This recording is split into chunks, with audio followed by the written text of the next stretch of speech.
تو حلوے کا خدا بنا کر بت بنا کر لے جاتے تھے اور سفر میں اس کی پوجا کرتے تھے۔ جب کھانے کی چیزیں ختم ہو جاتی تھیں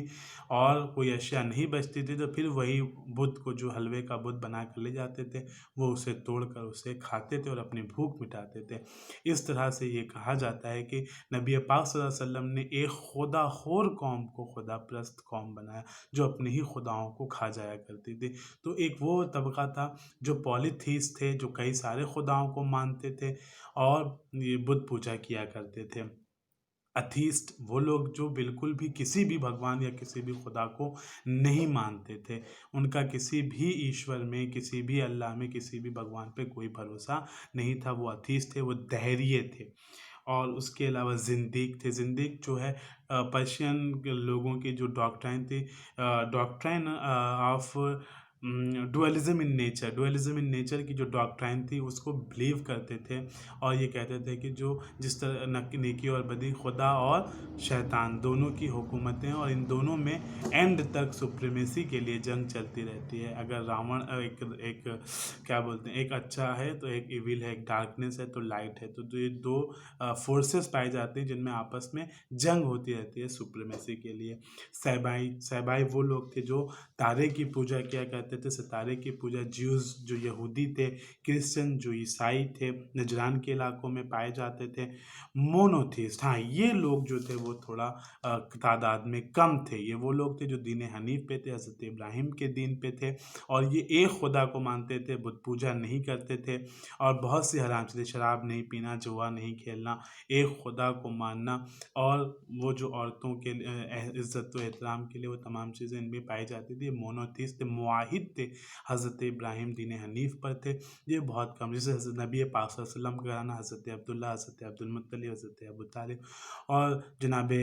خدیجہ الکبریٰ، فاطمہ بنت اسد، جو کچھ یہ جو گھرانے تھے یہ لوگ مونوتھیسٹ تھے۔ یہ دور جاہلیت میں بھی کبھی انہوں نے بت پوجا نہیں کیا، بت کے آگے سروں کو نہیں جھکایا اور ایک ہی خدا کو یہ لوگ مانتے تھے۔ یہ مذہبی حالات تھے۔ ایسے حالات میں جہاں 360 خدا تھے، بڑا خدا، چھوٹا خدا، اچھا خدا، خوشی کا خدا، غم کا خدا، یہی بات ہے۔ دیکھیے جب نبی پاک صلی اللہ علیہ وسلم نے دین کا پیغام شروع کیا تو انہیں اس بات سے تکلیف نہیں تھی کہ وہ اللہ کو نہیں ماننا چاہتے تھے، بلکہ جب نبی نے کہا لا الہ، کوئی خدا نہیں الا اللہ، سوائے اللہ کے، تو انہیں لا الہ سے تکلیف تھی۔ وہ یہ بات سے تیار تھے، وہ اللہ کو ماننے کے لیے تیار تھے، لیکن وہ یہ کہتے تھے کہ 360 خداؤں کے بدلے میں صرف ایک خدا، یہ تو نہیں ہو سکتا ہے